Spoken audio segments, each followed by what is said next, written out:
Olá a todos, eu sou Leonardo Cansado Monteiro Savassi, sou docente das Universidades Federais de Ouro Preto de Minas Gerais e estou incumbido de falar um pouco para vocês sobre a atenção domiciliar de nível 1, como implantar a atenção domiciliar de nível 1, ou seja, como implantar a atenção domiciliar na atenção básica. Antes de mais nada, é importante a gente fazer um pequeno resgate de como que nós chegamos até aqui e como que a atenção domiciliar de nível 1 ela foi considerada o sinônimo de uma atenção domiciliar praticada pelas equipes de atenção básica. Então, em 2006, uma portaria 2529/2006, pela primeira vez definia de uma maneira clara, ampla, a atenção domiciliar no âmbito do SUS, não específico de alguma doença ou de algum nível de atenção, mas a atenção domiciliar enquanto uma política de governo, uma política de Estado voltada para a construção realmente de equipes de atenção domiciliar e fomento a serviços de atenção domiciliar. Infelizmente, essa portaria não gerou a criação dessas equipes e aí no ano de 2011, a portaria 2527/2011, ela redefine a atenção domiciliar no âmbito do SUS e redefinindo a atenção domiciliar no âmbito do SUS, essa portaria ela cria ou ela define 3 modelos de atenção domiciliar.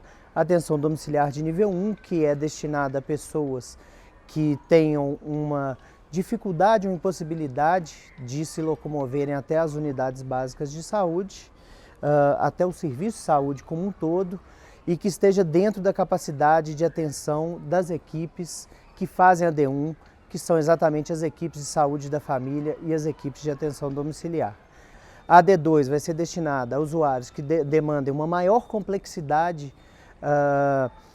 uma maior frequência de cuidados, que ultrapassa a capacidade de atuação das equipes de saúde da família e que, além disso, eles estejam em algumas das situações que são previstas por essa portaria, quais sejam a necessidade de adaptação a ostomias, órteses, próteses, sondas, o cuidado ao recém-nascido baixo peso, até que ele atinja um peso suficiente para ser cuidado pelas equipes de atenção primária. Então, uma série de situações que nós vamos mostrar nos slides a seguir. E essa portaria ela cria atenção domiciliar de nível 3, a AD3, que também é feita pelas mesmas equipes que fazem a D2, então as EMADs, equipes multiprofissionais de atenção domiciliar, apoiadas pelas EMAP, as equipes multiprofissionais de apoio. Então, tanto para a D2 quanto para a D3, a gente tem as EMADs e EMAPs fazendo essa atuação. A diferença da AD3 é que ela, além de todos os elementos que definem essa necessidade de cuidados mais intensos e presença de uma maior complexidade tecnológica, na AD3 a gente trabalha com a lógica da oxigenoterapia, da ventilação mecânica, da paracentese, da diálise, ou seja, existem procedimentos que são realizados no domicílio e que definem a AD3. Então a portaria 2527/2011 ela faz essa definição e aí posteriormente, em 2012 e em 2013, o Ministério da Saúde ele cria novas portarias. Em 2013 é lançada a portaria atual, a portaria 963/2013, enquanto a 2527/2011 previa uma equipe de atenção domiciliar para cada 100 mil habitantes, posteriormente em 2012 a previsão cai para 40 mil habitantes, até que em 2013 isso cai para 20 mil habitantes, com a possibilidade dos municípios, de mais de um município se consorciar. Só que daí cria-se a seguinte situação: se a gente considerar o máximo de cobertura dessas equipes, até metade da população brasileira estaria coberta pelas equipes de atenção domiciliar. A outra metade não estaria, seria justamente aquela população que teria municípios de menor porte, de pequeno porte, né? Que não teriam população suficiente para montar a sua equipe de atenção domiciliar. Além disso, a gente tem uma segunda situação, a gente tem a presença das equipes de atenção domiciliar, mas nós também temos o cuidado realizado pelas equipes de atenção básica. Então, independente de você ter a D2 e a D3, no país inteiro você tem a D1. E aí, para isso, a gente vai abordar então aqui hoje, conforme foi solicitação dos alunos, né, do nosso curso, a questão de como implantar então a atenção domiciliar nas equipes de atenção básica. Bom, As consequências, então, da evolução das portarias, até a portaria 963, é que a gente chega num ponto em que grande parte da população brasileira vai estar coberta por essas equipes de atenção domiciliar, né? Nós chegamos aí próximo a em torno de 1.000 equipes EMADs em todo o Brasil, mas isso nos leva a lembrar dois pontos fundamentais. Primeiro, existe uma grande parcela da população, em especial os municípios de pequeno porte, que não tem população suficiente para criar essas equipes, que estão sob responsabilidade na atenção domiciliar exclusivamente da AD1. E mesmo naquelas situações em que a equipe multiprofissional de atenção domiciliar, ela vai atuar sob critérios específicos.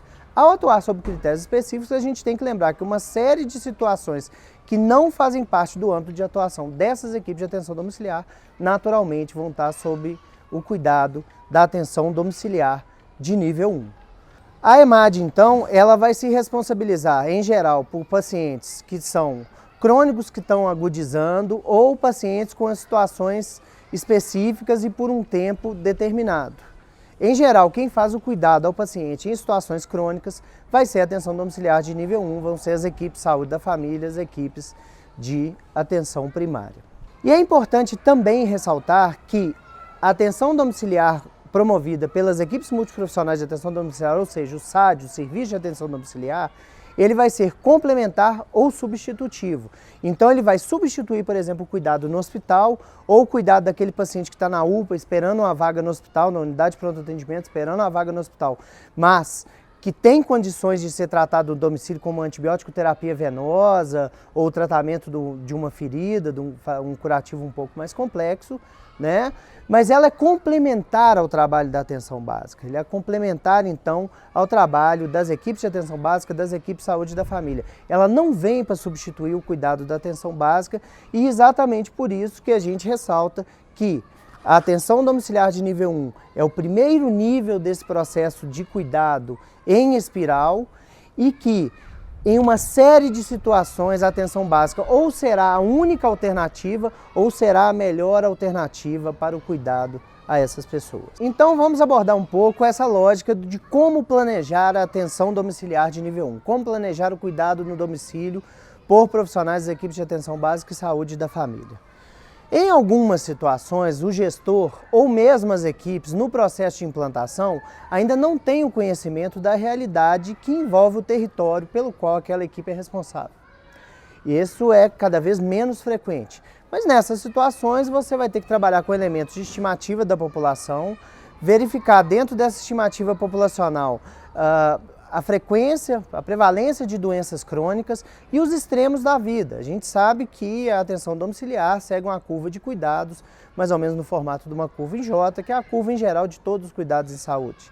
Mas nos extremos da infância, dos 2 primeiros anos, onde a gente tem as doenças de tocotraumatismo e as síndromes genéticas, metabólicas mais importantes, e depois à medida que você se aproxima da faixa etária do idoso, onde as doenças crônicas e degenerativas vão ser responsáveis por um grande número de pessoas com perda de sua capacidade funcional, perda de mobilidade, serão pessoas que necessitarão de cuidador e do cuidado no domicílio. Mas enfim, essa não é a realidade da maioria dos lugares. Na maioria dos lugares, o que você tem? Você tem equipes de atenção primária, sejam elas as equipes de atenção básica ou de saúde da família, que já conhecem a sua população, já sabem quem está no território, já cadastraram os usuários que estão sob sua responsabilidade, seja pela antiga ficha do SIAB, seja pelo ESUS. Então todos os elementos necessários para o planejamento estão dados. Esses elementos, então, eles podem ser usados pela equipe para fazer um planejamento que envolve, em primeiro lugar, a carga, a demanda assistencial que essa população vai exigir em termos de cuidado no domicílio, e, por outro lado, qual que é o cardápio de oferta, qual que é a capacidade que essas pessoas, que essa equipe vai ter de suprir essa demanda. Para isso, a gente abre mão de uma série de ferramentas, de instrumentos, de escalas que vão estratificar as necessidades, seja através da vulnerabilidade ou do risco familiar, seja através da vulnerabilidade ou do risco individual. Então nós lançamos mão dessas escalas para que a gente consiga organizar melhor o cuidado e poder planejar o cuidado domiciliar na atenção domiciliar de nível 1. Então nós vamos apresentar algumas dessas escalas, não é?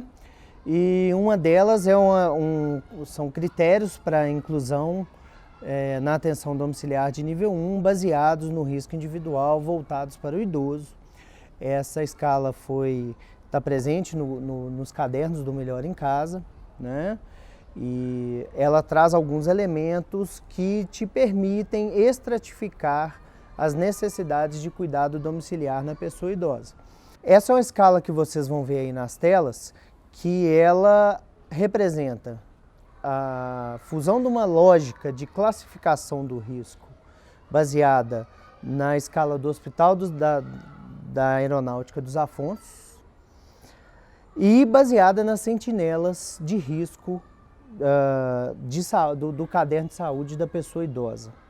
Então, o que foi feito? Foi feita uma avaliação, né, de algumas sentinelas que representam elementos fundamentais da avaliação das doenças, da funcionalidade, das necessidades de saúde do idoso. Então, por exemplo, avaliação das atividades de vida diária básica, das atividades de vida diária instrumentais, o mini exame do estado mental, o score de Framingham, que é um score que avalia o risco cardiovascular, a presença de incontinência urinária, a avaliação do humor, a funcionalidade familiar. E para cada uma dessas sentinelas, o que a gente tem? A gente tem uma pontuação que vai variar de 1 a 3. Essa pontuação somada dá o score individual daquele idoso e a partir da pontuação que a gente obtém, a gente vai definir 3 níveis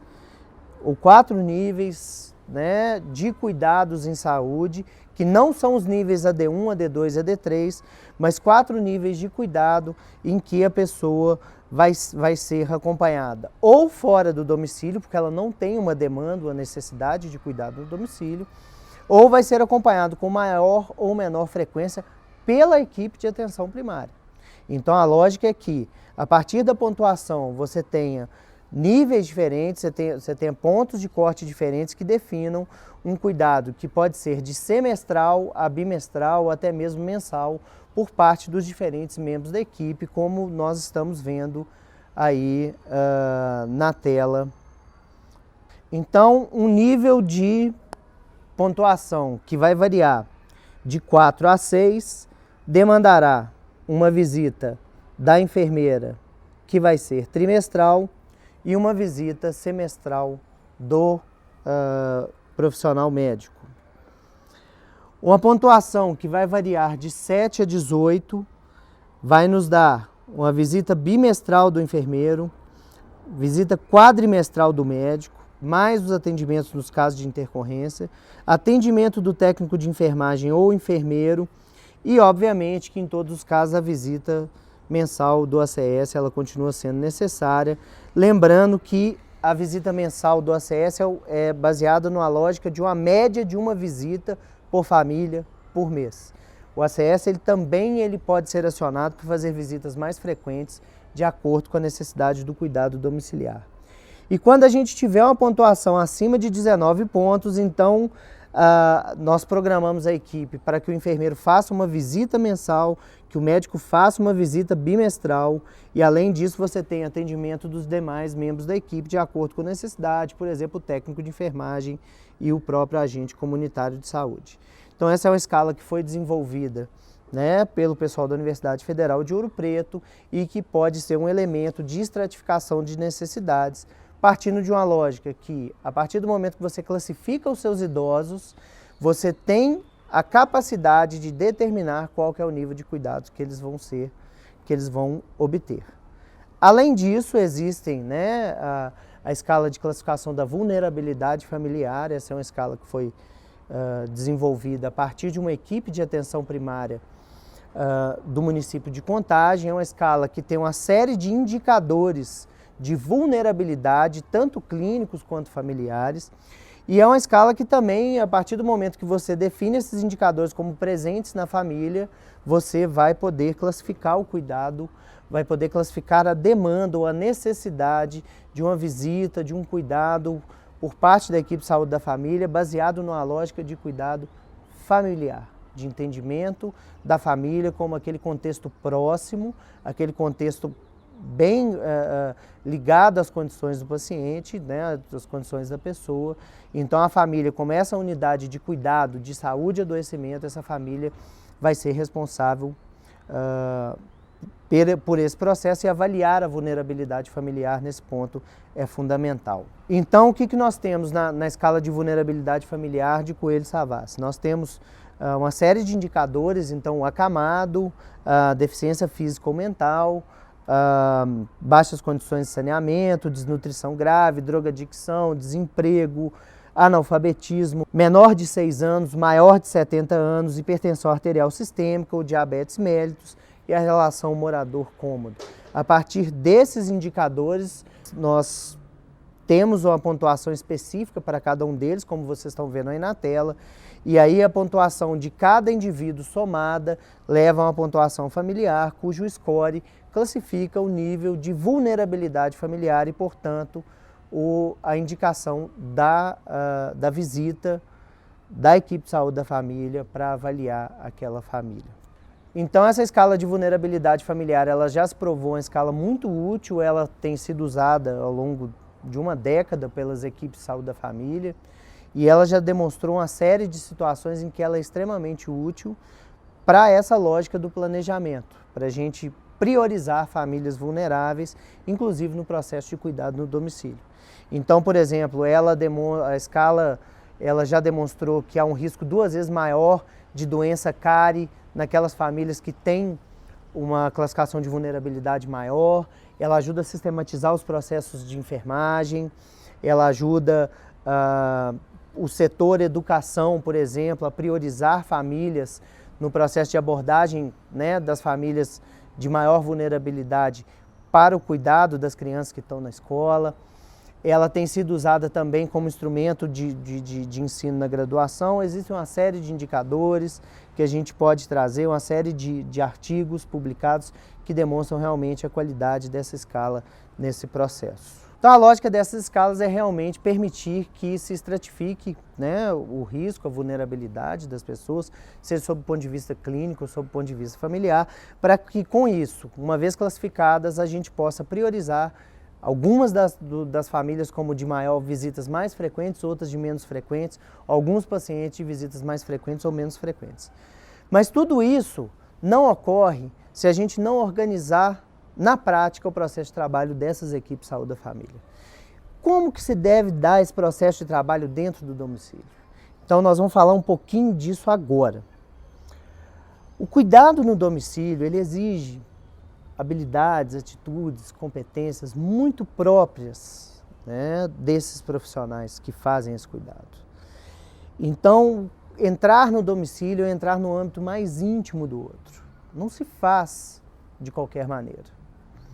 Pensando nisso, a Associação Mineira de Medicina de Família criou uma série de 5 critérios que deveriam idealmente ser cumpridos para que se realize uma primeira visita domiciliar e nessa primeira visita domiciliar se estabeleça ou não a possibilidade de se fazer atenção domiciliar.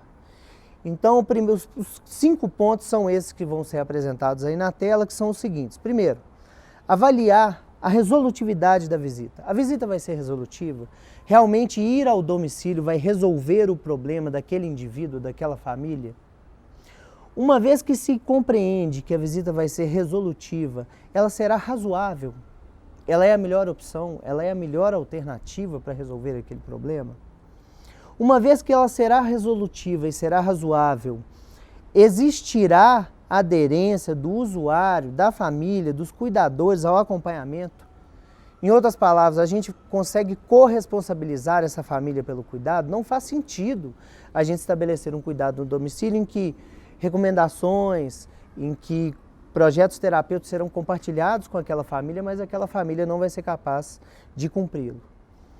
Uma vez que a visita resolutiva ela é razoável, a família aderiu ao processo, autorização do usuário e da família, se possível com termo de consentimento. A gente sabe que isso não é a realidade de um grande número de equipes, mas a Associação Mineira de Medicina de Família, eu concordo com a Associação Mineira, define uma coisa muito importante, que é essa questão da autorização, se possível, com termo de consentimento.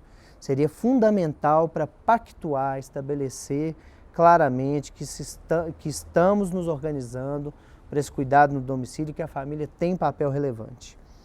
Por fim, uma vez que os 4 passos foram cumpridos, a gente parte para o 5º passo, que é a análise da infraestrutura domiciliar.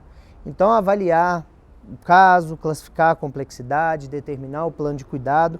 Então, nesse 5º passo é que aí sim entrariam essas escalas, entrariam esses instrumentos que vão classificar essa complexidade do cuidado e vão estabelecer qual é o nível de cuidado que cada pessoa vai ter em termos de periodicidade, frequência, presença ou não de instrumentos, presença ou não de equipamentos, por fim. É o que vai determinar em última análise, inclusive, se a gente vai manter esse paciente em AD1 ou se ele tem elementos que permitam ou indiquem o cuidado pelas equipes de atenção domiciliar de nível 2 e de nível 3. É importante também falar que a partir do momento que nós estamos falando, que existem situações que precisam ser avaliadas, que todas essas pessoas são candidatas a uma visita ou a um cuidado domiciliar. Em geral, quem são essas pessoas que mais necessitam ou que são os candidatos mais frequentes ao cuidado? Obviamente são aqueles usuários que estão acamados, estão restritos ao domicílio, restritos ao leito de forma temporária ou permanente, Inclusive algumas condições clínicas especiais, por exemplo, o pós-operatório, que é uma condição temporária, a puérpera, os primeiros cuidados ao recém-nascido, até mesmo fototerapia, que é uma situação que a gente pode trabalhar no domicílio, enfim. Usuários com arranjo socioeconômico familiar frágil, Esses são pacientes que são candidatos, são pessoas que são candidatas a visitas para a gente entender melhor a situação, em muitos casos fazer até uma abordagem familiar. Usuários cujos comprometimentos não sejam bem compreendidos e, portanto, essas dificuldades possam ser melhor compreendidas conhecendo o contexto doméstico. E usuários com limitações funcionais subsequentes, cujo déficit esteja causando prejuízo no desempenho das atividades de vida diária. Então, nesses casos, esses aí são os principais candidatos à visita. Mas na atenção primária, como a gente trabalha numa lógica de muita maleabilidade, vocês têm que lembrar que vão existir inúmeras situações que não vão estar previstas por protocolos, que não vão estar fechadas através de critérios, de escalas, de nenhum elemento muito objetivo, mas que numa lógica da grande subjetividade que envolve o cuidado no domicílio, muitas vezes, e envolve o cuidado da atenção primária, muitas vezes essa vai ser a única opção para essas pessoas. Encerrando, então, eu quero reforçar a necessidade de se estabelecer um planejamento adequado para o cuidado no domicílio. Nós temos que lembrar que nós somos responsáveis por uma população que vai estar descrita num território e que, enquanto responsáveis por essa população, nós não podemos negar o cuidado. Obviamente, o cuidado no domicílio depende desses elementos que a gente colocou aqui, depende do engajamento da família, depende da autorização, depende do nível de cuidados, depende da complexidade desse cuidado dentro de uma família que tem as suas complexidades próprias, mas também da densidade tecnológica envolvida nesse cuidado no domicílio. Mas uma coisa é muito importante.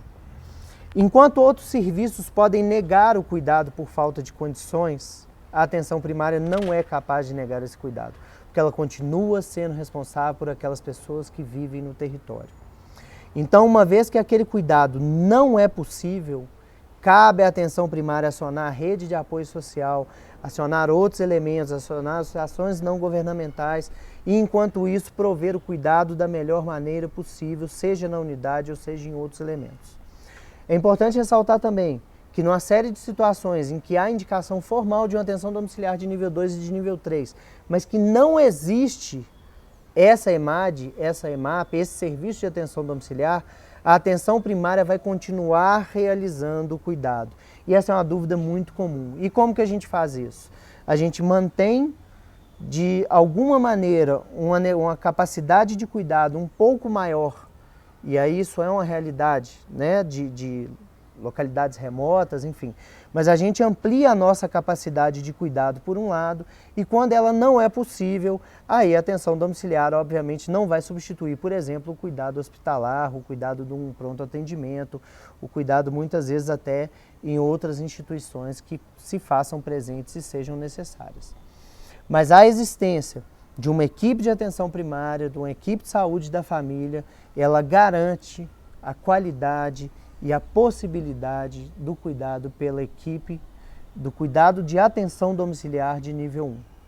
Então é fundamental nesse processo que essa equipe lance mão desses instrumentos, que essa equipe ela se utilize dos instrumentos, além dos abordados aqui outros, né? Mas que ela se utilize desses instrumentos para que ela seja capaz de prover o cuidado no domicílio com a maior qualidade. Além dessa aula, nós vamos deixar aí links para alguns dos artigos que foram citados aqui e obviamente que eu convido a todos a acessarem o site do Ministério da Saúde, onde nós temos os cadernos da atenção domiciliar. Esse é o caderno volume 1, este aqui é o caderno volume 2. Nesses cadernos a gente tem uma série de instrumentos, de escalas que podem ser utilizados, uma série de elementos que ajudam realmente a realizar o cuidado e eles estão em muita consonância com esse curso, né? Então existe aqui uma série de elementos que vocês podem utilizar para ampliar e qualificar a atenção domiciliar de nível 1 e vários desses elementos são abordados ao longo do curso que vocês estão fazendo. Eu desejo a todos um excelente curso, desejo a todos uma excelente atividade, me coloco à disposição para que a gente possa posteriormente discutir, trazer as dúvidas, procurar responder da melhor maneira possível e agradeço ao convite da equipe organizadora do curso por me dar a oportunidade de estar aqui me comunicando com os alunos que estão participando do curso dessa maneira. Um grande abraço a todos.